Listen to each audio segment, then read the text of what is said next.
Ya ayyuhalladzina amanu taqullaha haqqa tuqatih wa la tamutunna illa wa antum muslimun. Ikhwatal iman wa akhwati fillah, kaum muslimin dan kaum muslimat, para penuntut ilmu rahimani wa rahimakumullah yang kami cintai karena Allah. Pada malam hari ini kita akan melanjutkan pembahasan Sahih Tafsir Ibnu Katsir juz amma, masuk kepada surat Al-Alaq, yang berarti adalah segumpalan darah atau segumpal darah. Surat Al-Alaq adalah merupakan surah Makkiyah, surat yang ke-96 yang memiliki jumlah ayat sebanyak 19 ayat. Setelah memulai dengan Bismillahirrahmanirrahim, kita masuk kepada pembahasan beberapa pembagian. Jadi surat Al-Alaq ini terbagi menjadi dua pembahasan. Pertama dari ayat yang pertama hingga ayat yang ke-5. Kemudian pembahasan yang kedua adalah dari ayat yang ke-6 sampai terakhir, yaitu ayat 19. Allah Subhanahu wa taala berfirman, Iqra bismi rabbikal ladzi khalaq. Bacalah dengan menyebut nama Rabbmu. Iqra artinya adalah perintah untuk membaca. Bismi rabbika dengan menyebut nama Rabbmu, alladzi khalaqa yang telah menciptakan. Khalaqal insana min 'alaqa yang telah menciptakan manusia dari segumpal darah. Iqra wa rabbukal akram. Kembali perintah membaca diulangin yang ketiga kalinya atau yang kedua kalinya di ayat yang ketiga. Iqra wa rabbukal akram. Bacalah dan Rabbmu lah yang maha akram. Apa itu akram?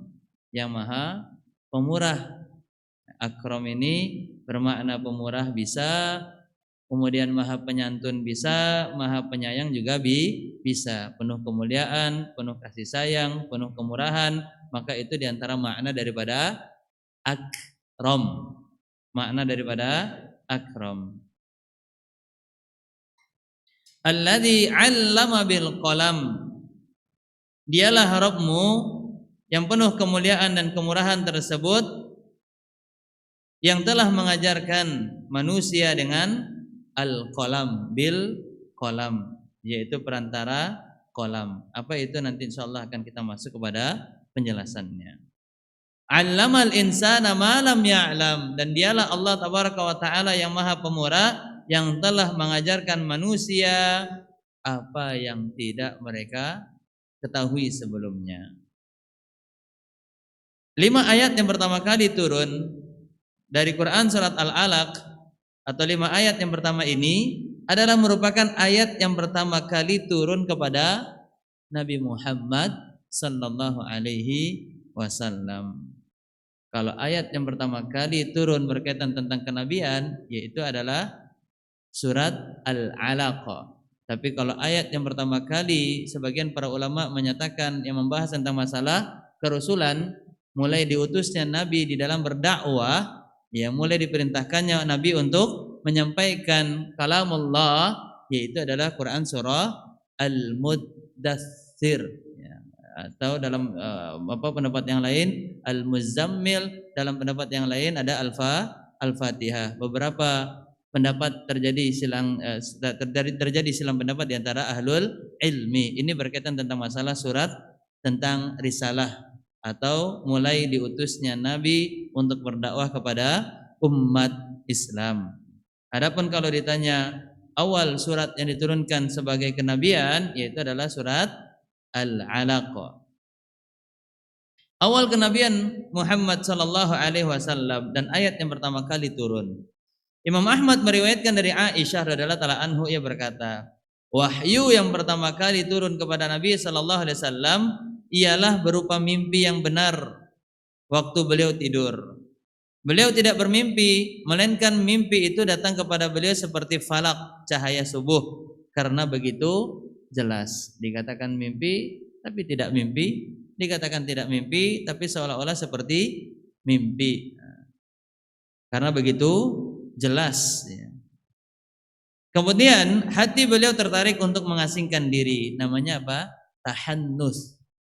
Mengasingkan diri untuk memilih suatu tempat yang kita fokuskan untuk apa? Menyendiri, menenangkan hati. Ini namanya tahannus. Dalam bahasa Arabnya namanya tahannus. Beliau datang ke Gua Hira.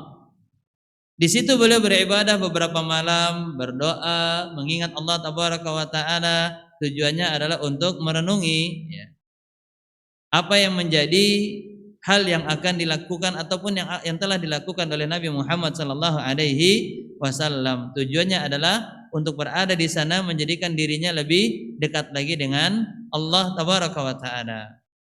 Untuk itu beliau membawa perbekalan secukupnya.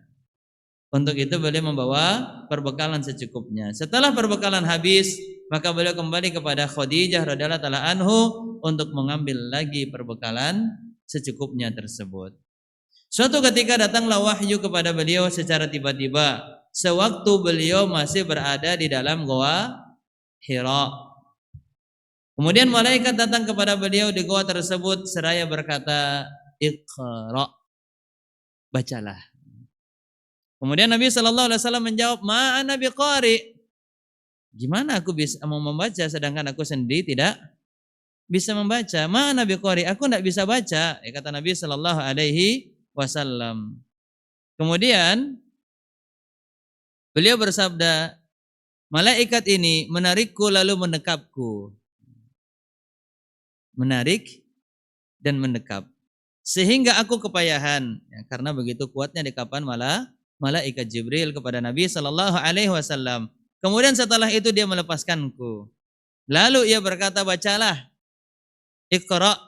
Kemudian kembali Nabi sallallahu alaihi wasallam menjawab, ma ana biqari, aku tidak bisa menjawab.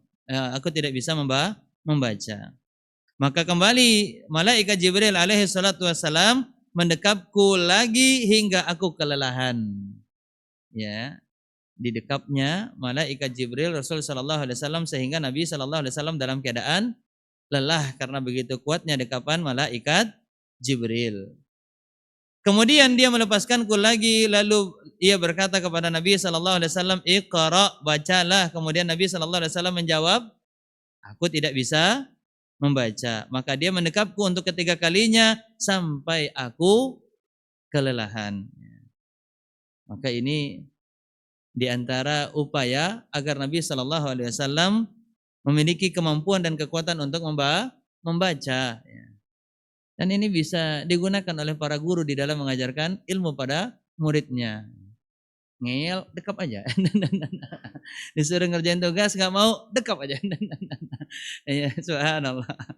Nah, ini metode pendidikan yang diberikan oleh malaikat Jibril di dalam berupaya untuk mengajak, memerintahkan kepada Nabi sallallahu alaihi wasallam untuk membaca Al-Qur'an. Kemudian dia melepaskanku lagi lalu lalu dia membaca Iqra bismi rabbikal ladzi khalaqa dan seterusnya sampai di ayat yang kelima, 'allamal insana ma lam ya'lam. Kemudian Nabi sallallahu alaihi wasallam pulang dalam keadaan menggigil. Sampai masuk ke dalam rumah Khadijah radhiyallahu taala anha, lalu beliau berkata, "Selimutilah aku." Zammiluni, zammiluni. Kemudian beliau diselimuti oleh Khadijah hingga hilang rasa takutnya, lalu beliau berkata, "Wahai Khadijah, apa yang terjadi pada diriku?" Nabi sallallahu alaihi wasallam bertanya kepada Khadijah dan ini tentu cerminan yang baik di dalam apa yang diajarkan oleh Nabi sallallahu alaihi wasallam, yaitu berdiskusi dengan pasangannya, berdiskusi, bertanya jawab, ya, bertukar pikiran, berkomunikasi agar satu dengan yang lain bisa saling menenangkan. Suami ketika mendapatkan sesuatu masalah yang tidak bisa dihadapi atau mungkin dia masih ragu di dalam menyelesaikannya, maka tidak salah dia bertanya kepada istrinya. Bisa jadi istrinya mengetahui bagaimana cara menyelesaikan masalah yang sedang dia hadapi. Lalu Beliau menceritakan semua kejadian yang baru dialaminya itu. Dan beliau berkata, sesungguhnya aku khawatir sesuatu akan terjadi pada diriku. Khadijah berkata, tidak usah takut, namun bergembiralah. Demi Allah, Allah sama sekali tidak akan menghinakanmu. Allah tidak akan menghinakanmu dengan apa yang sudah engkau lewati ini. Engkau selalu menyambung silaturahim. Engkau berbicara dengan jujur. Kemudian memikul beban tanggung jawab, memuliakan tamu, dan menolong sesama manusia demi menegakkan pilar kebenaran. Maka ini tentu menjadi pelajaran yang baik bagi kita. Ketika kita ingin dimuliakan oleh Allah Tabaraka wa Ta'ala, maka lakukanlah apa di antara amalan yang telah disampaikan oleh Khadijah dari amalan yang sudah dilakukan oleh Nabi Sallallahu Alaihi Wasallam. Bahwasanya Khadijah mengatakan bahwa Allah tidak akan menghinakanmu karena engkau selalu menyambung silaturahim. Kemudian kalau berbicara, bicaranya jujur. Kemudian selalu bertanggung jawab. Ya. Kemudian memuliakan tamu. Kemudian menolong sesama manusia demi menegakkan pilar kebenaran. Artinya menolong manusia di sini menolong di dalam kebaikan. Maka kalau kita ingin dimuliakan, tidak dihinakan oleh Allah, maka di antara amalan yang hendaknya kita lakukan adalah apa yang telah disebutkan oleh Khadijah dari apa yang menjadi kebiasaan Nabi sallallahu alaihi wasallam. Dan dari sini kita pun juga mendapatkan pelajaran bolehnya yang namanya kebaikan itu diketahui oleh istri. Bolehnya kebaikan itu diketahui oleh istri. Karena di antara hikmah diketahuinya kebaikan yang dilakukan oleh pasangan sebagai motivasi untuk mengajak keluarga kita berada di dalam kebaikan dan bisa saling berlomba di dalam kebaikan. Fastabiqul khairat. Maka bolehnya amalan kita ini diketahui oleh orang lain. Kemudian Khadijah mengajak beliau pergi untuk menemui Waraqah bin Naufal bin Asad bin Abdul Uzza bin Qusay, yaitu anak daripada paman Khadijah radhiyallahu taala anha, saudara laki-laki ayahnya. Ia telah memeluk agama Nasrani pada masa jahiliyah.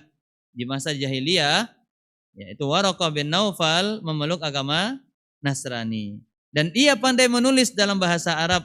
Dan dia menulis juga Injil dengan bahasa Arab. Dengan bahasa Arab. Usianya telah lanjut dan matanya pun juga telah buta. Ini diantara sifat fisik daripada Waraqah bin Naufal. Lalu Khadijah berkata, wahai anak pamanku, tolong dengarkanlah kabar dari anak saudaramu, yaitu Nabi Muhammad SAW. Lalu Waraqah bertanya, wahai anak saudaraku, apa yang telah terjadi atas dirimu? Maka Rasulullah SAW menceritakan kepadanya semua peristiwa yang telah dia alami. Lalu Waraqah berkata, inilah Namus, inilah malaikat Jibril yang pernah diutus juga kepada Nabi Musa alaihi salatu wassalam. Seandainya pada saat itu umurku masih muda, seandainya aku masih hidup ketika engkau diusir oleh kaummu. Artinya apa yang akan terjadi kepada Nabi Muhammad sallallahu alaihi wasallam ini sudah sebagian kisah diceritakan di dalam perjalanan kisahnya Nabi Musa. Lalu Rasulullah sallallahu alaihi wasallam bertanya, apakah mereka akan mengusirku? Maka Waraqah menjawab, ya. Nah, ini jawabannya simpel tapi nakutin. Karena yang ditanyakan apa? Apakah mereka akan mengusirku? Maka jawabannya iya, dengan jelas dan tegas Waraqah mengatakan iya, ya. Bukan berarti Waraqah ini adalah ahlun nujum atau tukang sihir. Dia menerka-nerka dengan bantuan jin tidak, atau dengan prasangka dan hawa nafsunya tidak. Tetapi jawaban daripada Waraqah ini beliau ambil dari apa yang sudah dia dapatkan dari sebelumnya, dari ajaran Nasrani, ya, dari ajaran Nasrani. Nah, tentunya ajaran Nasrani yang dibawa dan diajarkan secara langsung oleh Nabi Isa ataupun juga Nabi Musa, maka ini adalah ajaran yang masih berada di atas kebenaran, yang belum ada penyelewengan dan penyimpangan yang ada di dalam suhuf mereka atau kitab-kitab mereka, Taurat ataupun Injil. Maka keberadaan dan kehadiran Nabi ini sudah ada di dalam kitab-kitab mereka. Tidak ada seorang pun yang datang membawa apa yang engkau bawa kecuali dia pasti dimusuhi. Pasti dimusuhi. Apabila aku mendapati hari itu, niscaya aku akan menolongmu dengan dukungan yang besar sekuat tenaga yang aku miliki, kata Waraqah ibn Naufal. Tidak lama kemudian Waraqah meninggal dunia, wahyu pun terputus untuk sementara waktu. Artinya setelah Nabi Shallallahu Alaihi Wasallam mendapatkan firman Iqra 5 ayat di Gua Hira, ada jedah, ya, ada jedah yang cukup lama tidak turunnya wahyu kepada Nabi Muhammad Sallallahu Alaihi Wasallam. Ya. Sehingga Rasulullah Sallallahu Alaihi Wasallam bersedih. Nabi Sallallahu Alaihi Wasallam bersedih. Telah sampai kepada kami, beliau bersedih dengan kesedihan yang membuat beliau berkali-kali hendak menjatuhkan diri dari puncak gunung. Ya, karena begitu sedihnya beliau. Seketika itu, ya, setiap kali beliau berada di puncak gunung dengan maksud menjatuhkan diri, maka saat itu juga Jibril muncul lalu berkata, "Hai Muhammad, sungguh engkau benar-benar merupakan utusan Allah Subhanahu wa taala." Maka ini pun yang harusnya kita jadikan pelajaran, yang namanya manusia itu lemah. Manusia itu lemah, apalagi beratnya ujian ini akan menjadikan kita goyah. Goyah secara iman, goyah secara akal sehat. Sehingga kita mudah untuk bisa menyelesaikan urusan itu dengan cara yang singkat. Yang itu kita tidak tahu apakah baik ataupun buruk. Maka kita butuh teman untuk saling menguatkan. Dan diantara upaya untuk menguatkan adalah nasihat. Adinun nasihah. Kita ingatkan, wadzakir fa inna dzikra tanfa'ul mu'minin. Orang yang lemah ketika diberikan nasihat dia bisa menjadi kuat. Bahkan sebagian mereka yang sakit ketika diberikan motivasi nasihat, maka mereka seolah-olah mendapatkan apa? Kesembuhan dan kesehatan fisik kembali. Orang yang berputus asa kemudian diberikan nasihat kembali menjadi apa? Hadir dengan kehidupan yang optimis. Maka inilah pentingnya nasihat. Kita butuh nasihat ya dari orang lain untuk saling menguatkan iman, untuk saling menguatkan agama kita, ketaatan kita kepada Allah Subhanahu wa taala. Maka diingatkanlah oleh malaikat Jibril kepada Nabi ketika beliau sedang sedih. Maka ini kita harus tahu Pak keadaan saudara kita. Ketika saudara kita ini kita dapati dia sedang sedih, diselimuti kegelisahan, rasa takut sebagaimana yang kita lihat Nabi Muhammad SAW sampai-sampai beliau ingin mencampakkan dirinya dari gunung yang sangat tinggi karena begitu sedihnya beliau, tidak ada turun wahyu. Kemudian datang malaikat Jibril alaihi salatu wassalam, tujuannya adalah tentunya untuk menguatkan Nabi Muhammad sallallahu alaihi wasallam dengan mengatakan, sungguh engkau wahai Muhammad benar-benar sebagai utusannya Allah tabaraka wa taala. Maka tenanglah kegelisahan beliau dengan ucapan tersebut dan jiwa beliau menjadi tenang. Kita tahu ini diantara suplemen untuk menenangkan hati adalah nasihat, ya nasihat. Lalu beliau pulang, namun apabila wahyu lama tidak turun kepada beliau, keesokan harinya beliau melakukan hal yang serupa. Yang namanya manusia pun juga kegelisahannya, kegalauannya bisa jadi sering terulang. Apabila beliau berada di puncak gunung, maka Jibril muncul dengan mengatakan ucapan yang serupa. Hadis ini diriwayatkan oleh Imam Ahmad. Hadis ini juga diriwayatkan oleh Al-Imam Al-Bukhari di dalam sahihnya dan juga dikeluarkan oleh Imam Muslim di dalam sahihnya dari hadis Az-Zuhri. Kami telah menceritakan hadis ini dari segi sanad, matan dan maknanya secara terperinci di awal syarah. Kami atas sahih Al-Bukhari, jadi siapa yang menghendakinya maka di situ juga dijelaskan secara tertulis, hanya milik Allah lah segala puji dan anugerah. Jadi ayat Al-Quran yang pertama kali turun adalah ayat-ayat yang mulia dan penuh berkah ini. Ayat-ayat tersebut merupakan awal rahmat yang dianugerahkan oleh Allah kepada para hambanya, yang merupakan nikmat pertama yang diberikan oleh Allah kepada mereka, yaitu kepada Nabi Muhammad dan umat Islam. Keluhuran manusia dan kemuliaannya dengan ilmu. Manusia menjadi luhur dan menjadi mulia dengan ilmu. Dalam surat ini terdapat peringatan bahwa pada mulanya manusia diciptakan dari segumpal darah. Di antara karunia Allah tabaraka wa taala adalah mengajarkan manusia apa yang tidak dia ketahui. La ta'lamuna syai'a. Kalian tidak mengetahui apapun itu, mim butuni ummahatikum, tatkala dikeluarkan dari perut ibu-ibu kita, maka kita manusia tidak ada seseorang pun yang langsung terlahir dalam keadaan memiliki ilmu. Di antara karunia Allah adalah mengajarkan manusia apa yang tidak dia ketahui. Maka hakikat ilmu itu sumbernya datang dari Allah tabaraka wa ta'ala. Makanya di akhir ayat yang terpanjang dari surat Al-Baqarah, fattaqullah wa yu'allimukumullah, bertakwalah kepada Allah, niscaya Allah akan mengajarkan kepada kalian ilmu. Maka ayat ini mengajarkan atau menerangkan kepada kita ilmu ini datangnya adalah dari Allah. Kemudian juga di awal ayat surat Al-Alaq Allah Subhanahu wa taala menegaskan allamal insana ma lam ya'lam, dan ini sekali lagi menerangkan secara jelas dan tegas bahwasanya sumber ilmu datangnya hanya dari Allah Subhanahu wa taala. Adapun guru, ustadz, kemudian dai, mubalik, orang tua, pengajar di rumah ataupun di sekolah, ini adalah hanya sebatas wasilah, perantara. Mereka bukanlah sumber ilmu, tetapi mereka adalah hanya yang mengajarkan ilmu, yang menyampaikan ilmu, tetapi bukan menjadi sumber ilmu. Sumber ilmu hanyalah datang dari Allah tabaraka wa taala. Maka di dalam Quran surat Toha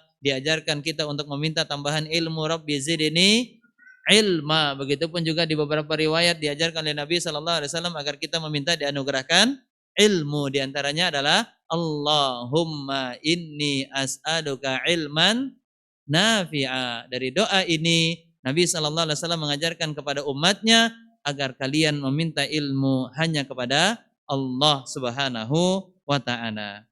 Lalu dia memuliakan dan mengangkat derajat dengan ilmu. Yarfa'illahu alladhina amanu minkum walladhina utul ilma darajat. Maka ketika kita ingin dimuliakan oleh Allah tabaraka wa taala dan diangkat derajatnya oleh Allah tabaraka wa taala, diistimewakan kedudukannya oleh Allah, maka teruslah belajar ilmu. Dan tentu yang dimaksud ilmu di sini adalah ilmu agama, ilmu din. Karena ilmu agama inilah yang akan menjadikan kita mulia. Dengan ilmu agama inilah yang akan menjadikan kita meraih kebahagiaan di dunia dan juga di akhirat. Terkadang ilmu terdapat pada akal pikiran, terkadang juga pada ucapan, terkadang terdapat pada tulisan tangan. Sehingga ada ilmu yang sifatnya akal pikiran, ada juga ucapan, ada juga yang berupa tulisan. Di dalam tulisan terkandung unsur akal pikiran dan ucapan, tapi tidak berarti sebaliknya.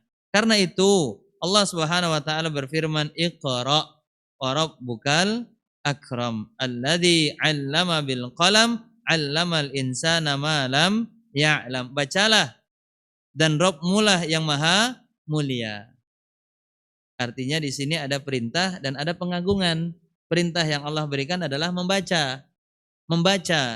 Dan tentu yang dimaksud dengan membaca di sini adalah membaca firman Allah tabaraka wa taala. Sehingga dari sini yang kita dapatkan pelajaran bahwasanya ilmu yang hendaknya pertama kali kita kenalkan kepada anak-anak kita yaitu adalah ilmu yang bersumber dari firman Allah tabaraka wa taala, yaitu Al-Qur'an, ya, Al-Qur'an. Bacakanlah Al-Quran, ajarkanlah Al-Quran. Anak-anak kita kan kadang-kadang tidak tenang, suka teriak, suka entah itu tantrum. Ya sekarang bukan hanya sekedar anak-anak yang tantrum, orang dewasa pun juga bisa juga tantrum. Subhanallah. Ya.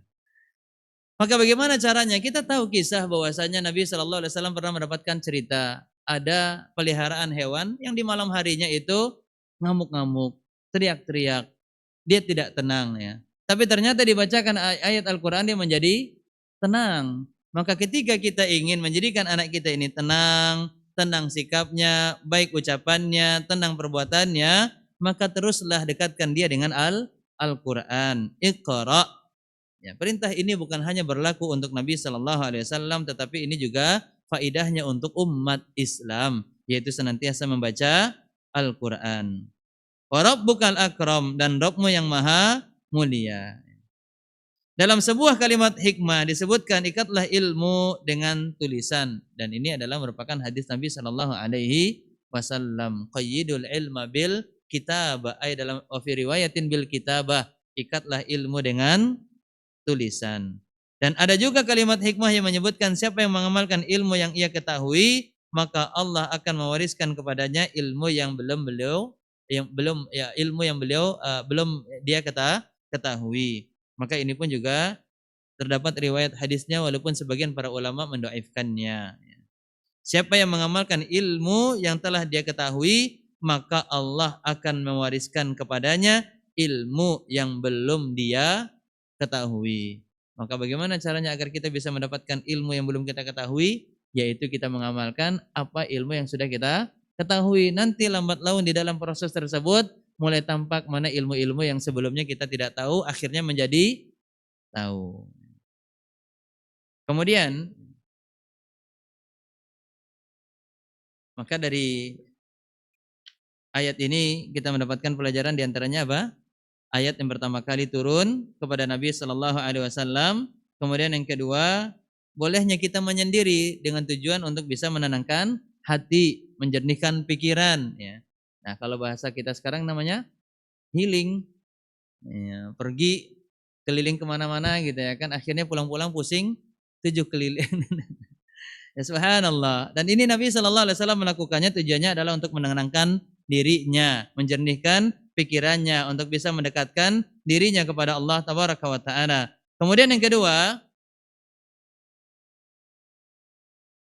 terdapat pengagungan. Selain daripada perintah untuk membaca, terdapat pengagungan kepada Allah. Alladzi khalaq, dialah Allah yang telah menciptakan. Nah, ini pengagungan terhadap Allah Subhanahu wa Ta'ala.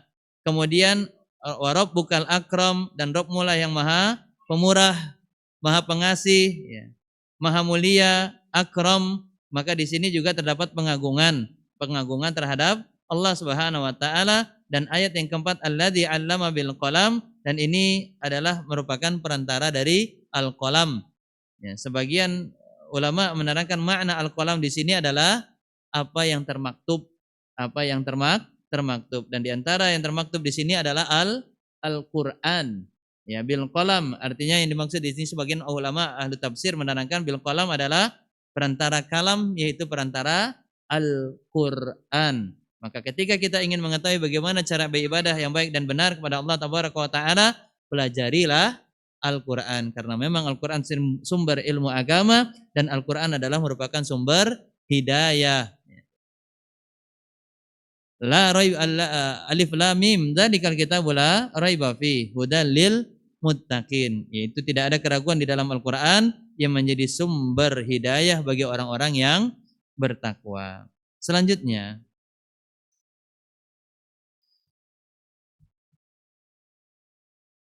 ayat yang ke-6, Allah Subhanahu wa taala berfirman, kalla innal insana layatagha. Ketahuilah sesungguhnya manusia benar-benar melampaui batas. Ar-ra'ahu istaghna.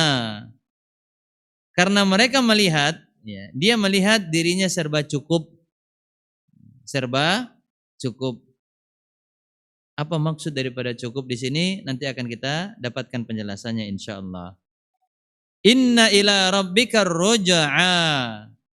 Sesungguhnya hanya kepada Allah, yaitu kepada Rabbmu, kalian kembali. Ar-ruj'a yaitu adalah kembali. Ar-ruj'a artinya kembali. Inna ila rabbika, sesungguhnya kalian akan kembali kepada Rabb kalian, yaitu Allah. Dan ini selaras dengan makna daripada firman Allah Tabaraka wa Ta'ala, inna lillahi wa inna ilaihi raji'un. Kita ini milik Allah, dan kita semuanya, baik yang mukmin, yang taat, yang fasik, pelaku maksiat, semuanya makhluknya Allah Tabaraka wa Ta'ala akan kembali kepada Allah Tabaraka wa Ta'ala. Dan tentu kita sudah memahami makna kembali. Apa makna kembali? Yaitu kita akan dihisab. Ya, dihisab, akan diminta pertanggungjawaban oleh Allah Tabaraka wa Ta'ala. Maka itulah maksud daripada raji'un, atau maksud daripada ar-ruj'a. Ara'aital ladzi yanha. Tidakkah kalian, atau bagaimanakah pendapatmu tentang orang yang melarang? Ara'aital ladzi yanha, melarang. Yanha, melarang. Melarang siapa? Abadan idza shalla. Di ayat yang ke-10 melarang seorang hamba idza shalla, di dalam melakukan salat, di dalam melaksanakan salat. Ara'aita in kana 'alal huda, terus bagaimana pendapatmu in kana 'alal huda, ternyata orang yang salat ini berada di atas hidayah, di atas petunjuk. Al-huda berarti hidayah. Al-huda sering kita baca di dalam doa yang diajarkan oleh Nabi sallallahu alaihi wasallam, Allahumma inni as'alukal huda wat tuqa wal afaf wal gina. Alal huda artinya adalah alal hidayah, alal huda artinya adalah alal haqq, di atas kebenaran. Au amara bittaqwa, atau dia memerintahkan untuk melakukan ketakwaan, yaitu orang yang dicegah untuk sholat tadi ternyata dia di atas kebenaran, kemudian dia mengajak untuk bertakwa. Ara'aita in kadzdzaba wa tawalla, terus bagaimana pendapatmu tentang orang yang melarang, ternyata dia itu dusta dan ternyata dia juga pun berpaling. Kadzdzaba artinya telah berdusta. Wa tawalla, tawalla artinya adalah berpaling. Berpaling dari apa? Berpaling dari kebenaran, berpaling dari hidayah, berpaling dari petunjuknya Allah tabaraka wa ta'ala. Alam ya'lam bi annallaha yara, tidakkah kamu mengetahui bahwasanya Allah Subhanahu wa taala melihat apa yang dia lakukan. Apa yang dilakukan? Mencegah orang salat, mencegah orang untuk bisa bertakwa kepada Allah Subhanahu wa taala. Kalla la illam yantahi lanasfa'am bin nasiyah. Ketahuilah, sekiranya dia tidak berhenti daripada apa yang telah dilakukan, maka akan kami apa? Lanasfa'am bin nasiyah. Niscaya kami akan tarik ubunnya. Kemudian nasiyatin kadzibatin khati'ah, yaitu ubun-ubun orang yang suka berdusta atau pelaku dusta dan juga pelaku dosa. Atau khati'ah di sini durhaka, yaitu ingkar dan menentang apa yang menjadi ketentuan Allah Subhanahu wa taala, namanya khati'ah. Khati'ah itu adalah orang yang melakukan kekeliruan. Khati'ah itu adalah orang yang ingkar. Khati'ah itu adalah artinya orang yang melakukan kedurhakaan. Yaitu namanya khati'ah. Itu namanya khati'ah. Adapun kadzibah artinya dusta. Fal yad'u nadiyah, maka hendaknya mereka memanggil golongan-golongan mereka, yaitu golongan yang sama-sama melarang orang untuk melakukan salat, golongan orang-orang yang melarang orang untuk apa? Bertakwa kepada Allah tabaraka wa taala. Maka hendaknya mereka memanggil golongan-golongan mereka, komplotan-komplotan mereka, kemudian Allah Subhanahu wa taala akan memanggil malaikat zabaniyah. Sanad'uz zabaniyah, maka Allah Subhanahu wa taala akan memanggil malaikat zabaniyah. Kalla la tuti'hu wasjud waqtarib. Dan kata Allah Subhanahu wa taala terakhir kepada Nabi Muhammad sallallahu alaihi wasallam, kalla, sekali-kali tidak. La tuti'hu, janganlah kamu patuh kepada mereka. Ya, patuh atas larangan yang telah mereka lakukan, yaitu melarang orang untuk salat dan bertakwa kepada Allah tabaraka wa taala. Jangan taati apa yang telah mereka larang. Wasjud, tetapi teruslah untuk sujud. Wasjud, yaitu teruslah sujud. Waqtarib, dan teruslah untuk mendekatkan dirimu kepada Allah Subhanahu wa taala. Ancaman bagi orang yang melampaui batas. La yatagha, asal katanya yang sering kita dengar adalah gulu. Ya, gulu adalah merupakan perbuatan melampaui batas. Dan ini diancam oleh Allah tabaraka wa taala, diakibatkan dia melampaui batas demi mendapatkan harta. Allah memberitahukan bahwasanya manusia apabila dirinya merasa serba cukup dengan hartanya yang melimpah, maka dia merasa senang lalu bersikap sombong, tinggi hati dan melampaui batas. Kemudian Allah mengancam dan memperingatkan mereka dan memberinya nasihat dengan mengatakan inna ila rabbikar ruja'a. Orang kalau sudah merasa uangnya banyak, biasanya mereka akan mengatakan apa? menyandarkan kepada kemampuannya. Oh, ini uang tersebut datang dari kemampuan saya, dari fisik saya, dari usaha saya, dari kecerdasan akal saya. Dia tidak lagi menganggap pertolongan datangnya uang tersebut datang dari Allah Subhanahu wa taala. Maka ketika dia tidak lagi menganggap adanya bantuan pertolongan tersebut datang dari Allah, inilah masuk ke dalam kategori la yatagha. Ya, betul-betul melampaui batas, karena apa yang didapatkan oleh manusia dari nikmat semuanya datang dari Allah tabaraka wa taala atas izin dan pertolongan Allah tabaraka wa taala, sebagaimana Allah tegaskan di dalam Quran surat An-Nahl, wa ma bikum min ni'matin faminallah. Apa yang kalian dapatkan dari nikmat semuanya datang dari Allah tabaraka wa taala. Maka jangan pernah kita merasa tidak membutuhkan Allah tabaraka wa taala. Nahnu fuqara ilallah. Kita betul-betul sangat membutuhkan Allah tabaraka wa taala kapanpun dan dimanapun.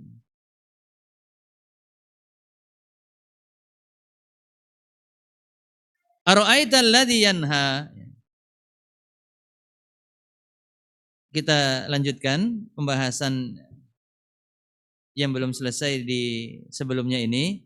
Sungguh hanya kepada Rabbmu lah tempat kembali. Yakni hanya kepada Allah lah tempat kembali. Dan Allah tabaraka wa ta'ala akan meminta pertanggungjawaban atas hartamu. Dari mana kamu memperolehnya dan untuk apa kamu menggunakannya. Atau kemana kamu menggunakan harta tersebut. Sebagaimana di dalam hadis yang telah kita bahas sebelumnya, ya, bahwasanya Nabi SAW mengatakan la tazulu qadama abadin. Dari Nabi SAW menerangkan langkah seorang hamba nanti pada hari kiamat tidak akan bergeser sampai ditanyakan tentang 5 atau dalam riwayat yang lain 6 perkara, dan diantaranya adalah tentang hartanya, an malihi, tentang hartanya dari mana dia dapatkan dan untuk apa dia gunakan.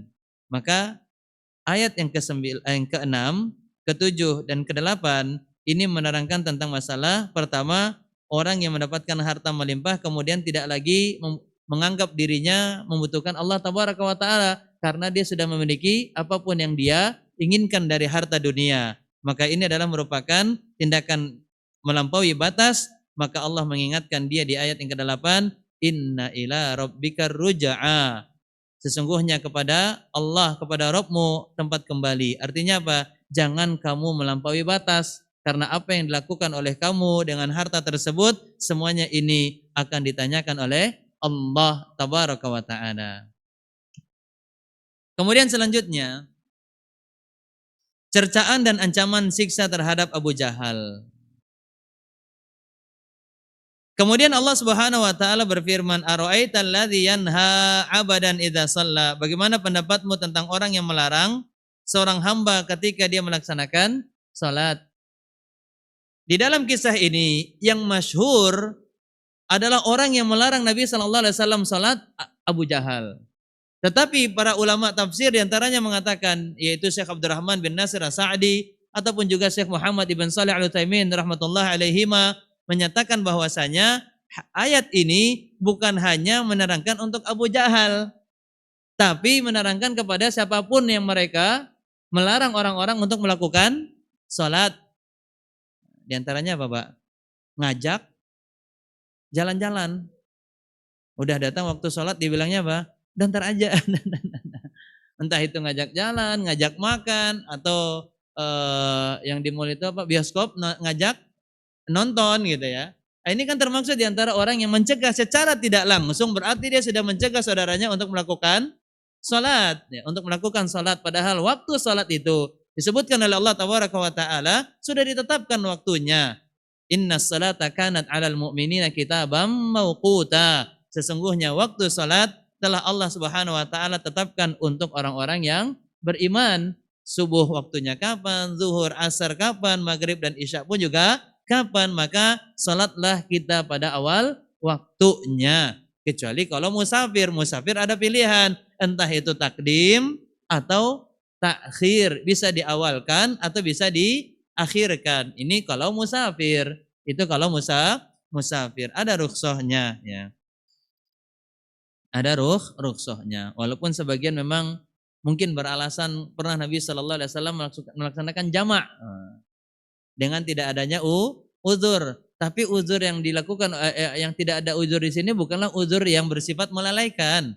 Ya, kalau yang bersifat melalaikan tentu ini termaksud daripada dikhawatirkan masuk di dalam firman Allah Tabaraka wa taala, sahun fawailul lil musallin alladzina hum an salatihim sahun. Sahun itu adalah lalai di dalam melaksanakan salat daripada waktunya. Sedangkan di antara hadis yang dikutip oleh Imam Al-Bukhari rahimahullah taala di dalam kitabnya Al-Adabul Mufrad, Nabi sallallahu alaihi wasallam mengatakan di antara amalan yang paling baik yaitu adalah salat di awal waktu. As-salatu fi awwali waktiha, ya. Allah taala a'la wa a'lam. Maka takutlah kita kalau kita ternyata termaksud daripada orang yang melakukan hal yang sama seperti yang dilakukan oleh Abu Jahal, yaitu mencegah orang untuk melaksanakan salat. Ayat ini turun menceritakan tentang Abu Jahal. Semoga Allah melaknatnya. Ia mengancam Nabi Shallallahu Alaihi Wasallam jika beliau melaksanakan salat di Ka'bah. Nabi dilarang untuk melaksanakan salat di Ka'bah. Baik, sudah masuk waktu salat. Kita istirahat sejenak dan insyaallah setelah itu kita melanjutkan lanjutan tafsirnya. Allah taala a'la wa a'lam wa sallallahu ala nabiyina Muhammadin wa ala alihi washabbihi wasallam. Wa akhiru da'wana anil hamdulillahi rabbil alamin. Alhamdulillahi wa kafa. Wassalatu wassalamu ala nabiyil mustafa wa ala alihi wa ashabihi al-mujtaba ma ba'd. Allahumma arinal haqqa haqqan warzuqna ittiba'ah wa arinal batila batilan warzuqna ijtinabah. Ikhwatal iman wa akhwati fillah, kaum muslimin dan muslimat, para penuntut ilmu rahimani wa rahimakumullah. Allah Subhanahu wa taala pertama kali menasihatinya dengan baik. Maka ini tentu menjadi pelajaran bagi kita. Ketika kita memberikan nasihat pertama kali, maka berikanlah dengan cara yang baik dan santun.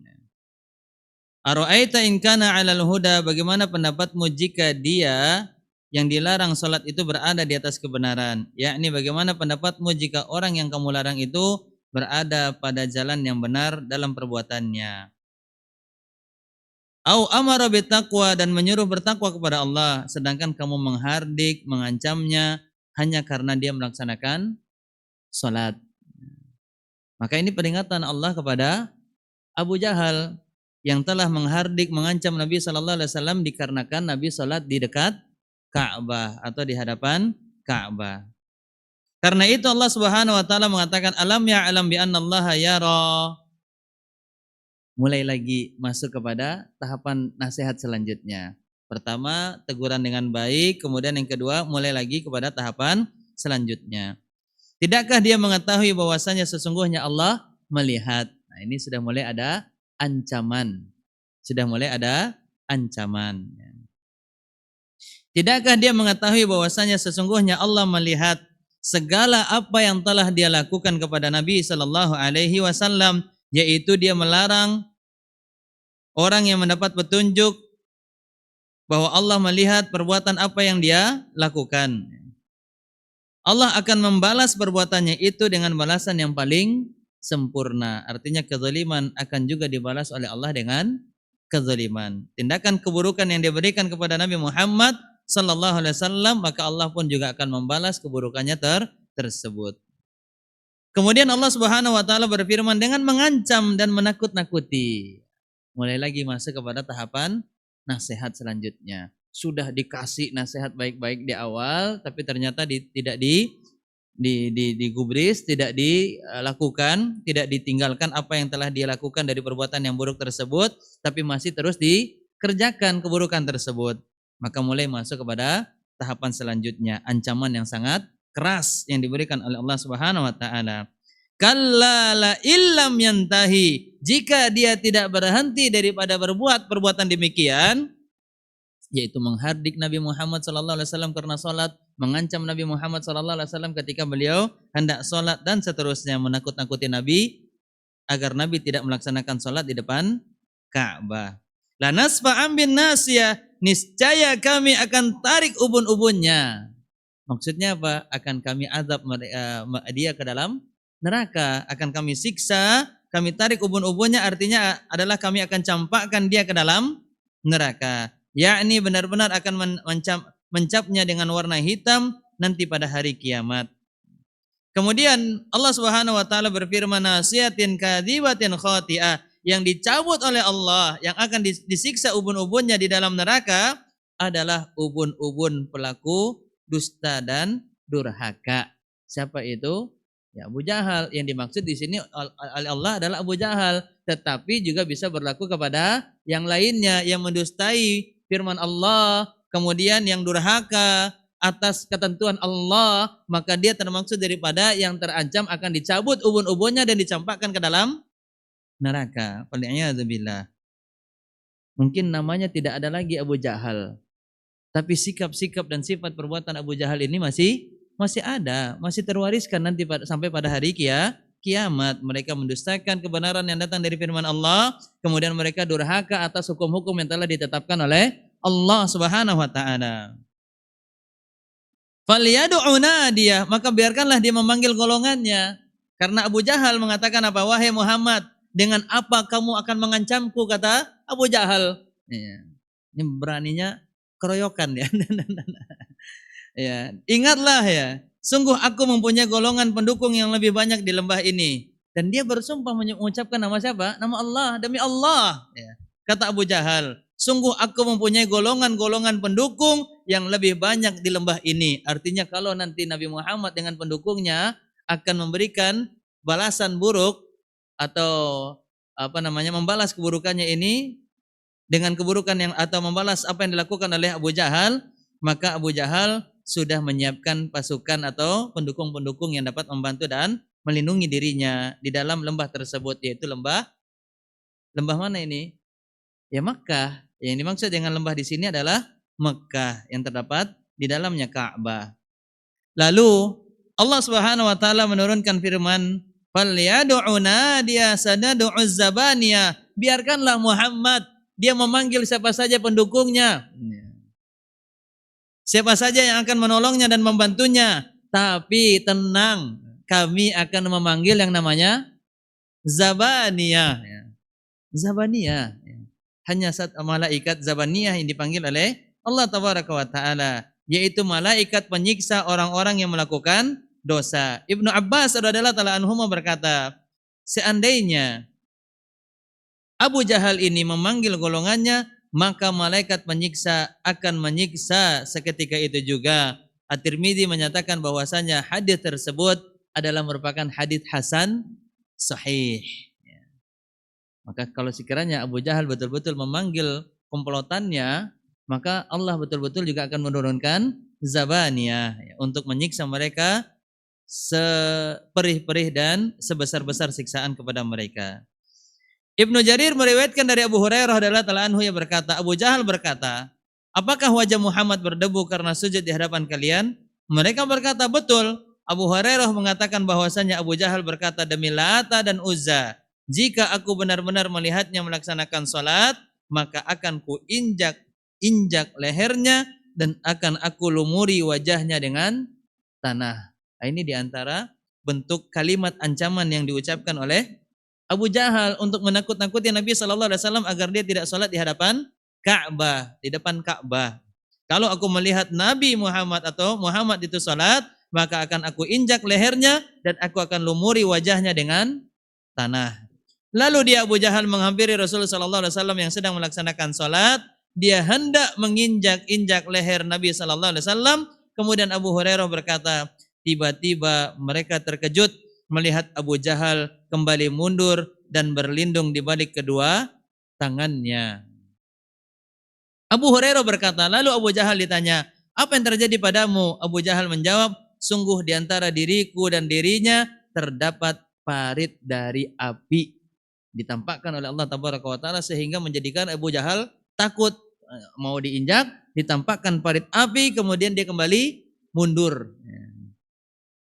Kemudian serta bayangan dan sayap-sayap yang mengerikan. Sebagian ahlul ilmi menerangkan bahwasanya maksud daripada bayangan dan sayap-sayap yang mengerikan di sini adalah malaikat zabaniyah. Abu Hurairah berkata lalu Rasulullah sallallahu alaihi wasallam bersabda, seandainya ia mendekat kepadaku maka tubuhnya akan disambar oleh malaikat dan tercabik-cabik satu persatu. Ini adalah riwayat yang menceritakan tentang apa yang dilakukan oleh Abu Jahal dan dampak yang akan dia dapatkan ketika dia berani melakukan hal demikian. Ibnu Jarir berkata, dan Allah menurunkan, namun aku tidak mengetahui apa dalam hadis Abu Hurairah, aku tidak atau tidak ayat kalla innal insana la yatgha, sekali-kali tidak, sungguh manusia benar-benar melampaui batas, hingga akhir surat Al-Alaq. Hadis ini diriwayatkan oleh Imam Ahmad bin Hambal, Muslim, An-Nasai dan Ibnu Abi Hatim. Maka hadis ini banyak diriwayatkan oleh para perawi hadis yang menceritakan bahwasanya riwayat ini ada, yaitu riwayat Abu Jahal mengancam Nabi dengan ucapan, dengan perbuatan, kemudian riwayat yang menerangkan tentang Allah akan menurunkan malaikat zabaniyah untuk menyiksa dia jika berani menginjak dan mengganggu Nabi sallallahu alaihi wasallam daripada salatnya.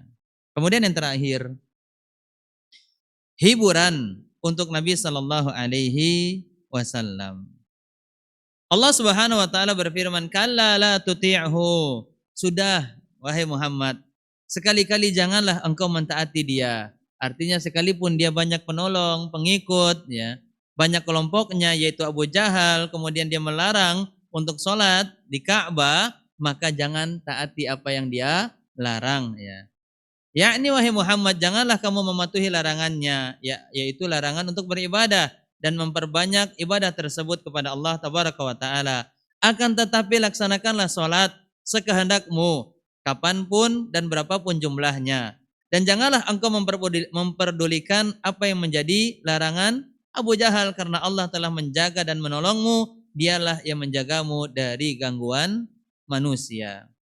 Allah Subhanahu wa taala berfirman, wasjud waqtarib, dan sujudlah serta dekatkanlah dirimu kepada Allah, sebagaimana hadis yang diriwayatkan secara sahih di dalam riwayat Imam Muslim, Abu Saleh dari Abu Hurairah radhiyallahu anhu, Nabi sallallahu alaihi wasallam bersabda, dan tentu ini adalah keutamaan daripada salat, menjadikan seorang hamba dekat dengan Allah tabaraka wa taala ketika dia sedang sujud. Aqrabu ma yakunul 'abdu min rabbih wa huwa sajid fa'aktsirud du'a. Seorang hamba berada sangat dekat dengan Allah tabaraka wa taala ketika sujud. Fa'aktsiru ad-du'a, perbanyaklah untuk berdoa. Maka dari hadis ini berlaku secara umum, memperbanyak doa ketika sujud bukan hanya berlaku di sujud terakhir, tapi dari setiap sujud pun juga dianjurkan untuk kita memperbanyak doa, karena lafaz hadis ini bersifat am, bersifat umum, sehingga tidak bisa kita khususkan hanya di sholat atau di sujud terakhir. Dan telah disebutkan juga bahwa Rasulullah SAW bersujud ketika membaca ayat idas sama'un syaqqat iqra bismi rabbikal ladzi khalaq. Artinya di dalam Quran surat Al-Insyiqaq, di sebelum penghujung ayatnya terdapat ayat sajadah, dan di penghujung daripada surat Al-Alaq terdapat ayat sajadah. Ya, Allah Subhanahu wa taala berfirman, wasjud waqtarib, dan di ayat tersebut memiliki sifat ayat sajadah. Maka baik kita di dalam salat maupun kita di luar salat, baik itu yang membacanya secara langsung atau yang mendengarkan dari awal ayat tersebut dibacakan, maka disunnahkan kita untuk sujud tilawah, atau dalam penyebutan yang lain sujud sajadah. Baik itu di dalam sholat, kalau di dalam sholat diwajibkan dalam keadaan berwudu menghadap ke kiblat. Tapi kalau di luar sholat, sebagian para ulama menerangkan bolehnya ketika kita sujud boleh tidak menghadap ke kiblat, dan ketika kita sujud karena memang kita tidak tahu kiblatnya. Kalau kita tahu tentunya dianjurkan untuk menghadap ke kiblat. Kemudian diperbolehkan untuk dalam keadaan sujud di luar sholat, tidak dalam keadaan berwudu. Kalau memang ternyata wudu kita batal. Tapi kalau memang kita mampu untuk berwudu, tentu ini lebih baik lagi sebagai adab di dalam melaksanakan sujud di dalam sholat, atau lebih-lebih begitu juga di luar sholat. Artinya berkaitan tentang masalah sujud sajadah, ini hukumnya adalah sunnah. Ini adalah merupakan sunnah. Dan apa yang kita baca? Yang kita baca adalah sama seperti bacaan sujud. Atau kalau hafal bacaan yang lainnya, maka kita baca doanya. Apa itu? Sajada wajhiya lilladzi khalaqahu wa syaqqa sam'ahu wa basarahu bihaulihi wa quwwatihi dan seterusnya sampai di akhir bacaan. Kalau memang kita tidak hafal bacaan yang panjang, maka cukup kita membaca di dalam sujud sajadah seperti bacaan di dalam sujud yang kita baca ketika salat ya. Ketika di dalam salat maka diperbolehkan turunnya menggunakan takbir atau tidak menggunakan takbir. Itu di dalam salat. Tetapi kalau di luar salat maka tidak perlu kita sujud dengan mengucapkan takbir. Ya, takbir itu artinya takbir intiqal, mengucapkan Allahu Akbar ketika kita berdiri, wasjud wa qatarib, kemudian kita ingin turun sujud, boleh untuk mengucapkan takbir. Sebagian ulama juga mengatakan boleh tanpa mengucapkan takbir karena sujud kita ini bukan bagian daripada gerakan salat, sehingga sebagian para ulama mengatakan tidak mengapa tidak mengucapkan takbir. Tapi kalau untuk salat berjamaah, kebanyakan para ulama menganjurkan untuk kita tetap mengucapkan takbir agar jamaah yang lainnya mengetahui bahwasanya kita sudah turun untuk sujud tilawah atau sujud sajadah. Wallahu taala a'la wa a'lam. Demikian yang dapat kita pelajari. Teruslah jaga salat kita, perbanyak kuantitas dan jaga kualitas salat kita sebagaimana ini yang diperintahkan oleh Allah kepada Nabi Muhammad SAW yang seharusnya diikuti dan dilaksanakan oleh umat Islam. Subhanakallahumma wa bihamdika asyhadu an la ilaha illa anta astaghfiruka wa atubu ilaik. Jazakumullah khairan. Assalamualaikum warahmatullahi wabarakatuh.